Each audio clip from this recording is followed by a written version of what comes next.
Cinderella. कई साल पहले थी एक अति सुंदर और दयालु लड़की सिंड्रेला। सिंड्रेला की माँ उसके बचपन में ही चल बसी थी। कम उम्र से ही सिंड्रेला को अपने पिताजी का और अपने सौतेली बहनों का ख्याल रखना पड़ा, क्योंकि उसकी माँ असल में उसके पिता की दूसरी पत्नी थी। सिंड्रेला की बहनें उसको बिल्कुल पसंद नहीं करते थे। बड़े होने के बाद भी वे सिंड्रेला को नौकरानी की तरह रखते थे और बुरा बर्ताव करते थे।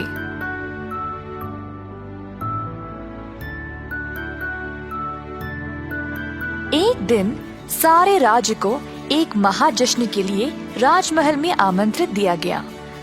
सिंड्रेला 17 वर्ष की हो चुकी थी और महाराज ने राज्य की सारी जवान लड़कियों को ग्रैंड बॉल के लिए बुलाया था।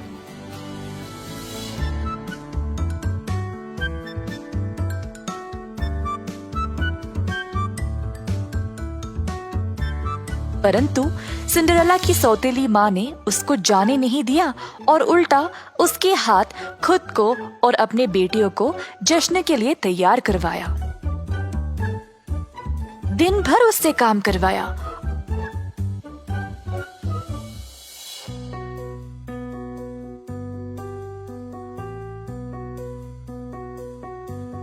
और अंत में उसके गाउन को फाड़कर आग में डाल दिया ताकि वह जा ना सके। फिर उसको घर पर अकेला छोड़कर चले गए। सिंड्रेला दुखी होकर रोने लगी। वह हार मानने ही वाली थी जब एक परी देवी माँ उसके सामने प्रकट हुई। मेरी प्यारी सिंड्रेला, मत रो, मैं तुम्हें ग्रैंड बॉल पर भेजूंगी, पर मेरे पास पहनने के लिए कोई गाउन नहीं है और मेरी सौतेली माँ और बहनों ने मुझे यहाँ अकेला छोड़ दिया है। चिंता मत करो मेरी बच्ची, थोड़ा सा विश्वास और जादू से सब ठीक हो जाएगा। बिपदी बॉपदी बू। परी देवी माँ ने अपनी जादुई छड़ी को चलाया और सिंड्रेला के फटे पुराने कपड़े सुंदर गाउन में बदल गए। फिर एक और लहर से सिंड्रेला के पैरों में चमकीले शीशे के जूते आ गए। वाह, ये गाउन तो बहुत ही सुंदर है परी माँ, पर मैं राजमहल तक पहुँचूंगी कैसे? परी देवी माँ ने देखा कि कुछ 6 चूहे बाग में एक कद्दू के पास खेल रहे थे। उनकी ओर अपनी छड़ी घुमाई और बोली, बिपदी बॉपदी बू। तुरंत 4 चूहे चमकीले काले घोड़ों में बदल गए और 2 गाड़ीवानों में। कद्दू बन गया एक सुनहरी गाड़ी। सिंड्रेला ये सब देखकर खुशी से झूम उठी। राजमहल की ओर निकलने से पहले परी देवी माँ ने बोला, ओह सिंड्रेला, ये जादू रात के 12 बजे तक ही रहेगा। तुम्हें उससे पहले घर वापस लौटना पड़ेगा। ठीक है, बहुत बहुत शुक्रिया परी माँ। जब सिंड्रेला राजमहल में प्रवेश हुई तो सब लोग उसकी सुंदरता पर फिदा हो गए, पर किसी ने भी उसको पहचाना नहीं, बल्कि उसकी सौतेली माँ और बहनों ने भी नहीं।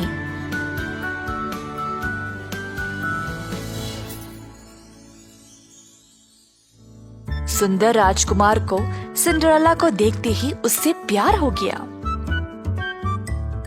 उसके पास गया और पूछा, क्या तुम मेरे साथ डांस करोगी? हाँ। राजकुमार ने पूरा समय सिर्फ सिंड्रेला के साथ डांस किया। सिंड्रेला राजकुमार के साथ इतनी खुश थी कि उसको समय का पता ही नहीं चला। अचानक से उसको समय का याद आया और वो तुरंत घर की ओर वापस दौड़ निकली। ओह नहीं, मुझे जाना पड़ेगा, बोली सिंड्रेला और राजमहल से बाहर निकलने लगी। जल्दी में उसका एक शीशे का जूता निकल आया और सिंड्रेला को उसको वापस उठाने का समय भी नहीं था।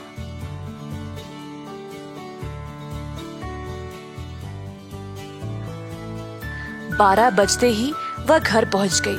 उसकी गाड़ी वापस कद्दू में बन गया, घोड़े चूहों में और उसका गाउन वापस उसके फटे पुराने कपड़ों में। उसकी सौतेली माँ और बहन कुछ ही देर बाद घर वापस लौट आए।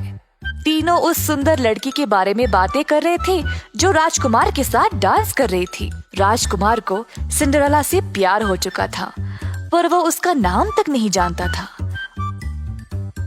उसको सिंड्रेला की शीशे की जूती मिली।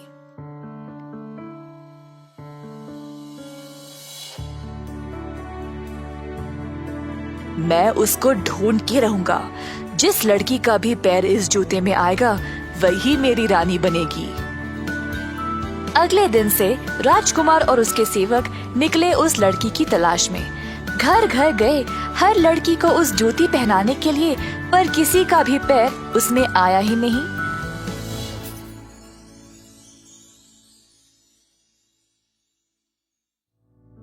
अंत में राजकुमार सिंड्रेला के घर आया।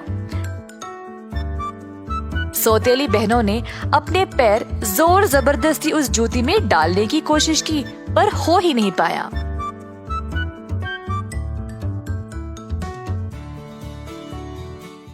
इस बीच सिंड्रेला की सौतेली माँ ने उसको कमरे में बंद कर दिया था ताकि राजकुमार उसको देख ना सके।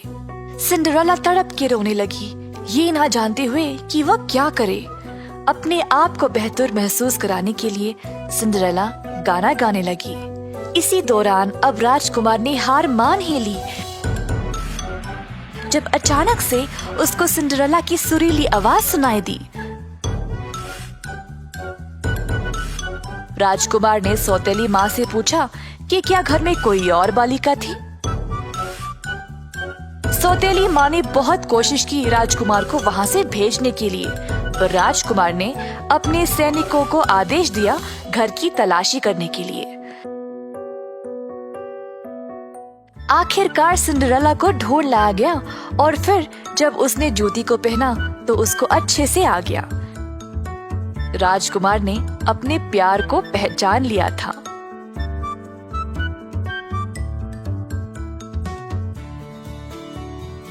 सिंड्रेला, क्या तुम मेरी रानी बनोगी?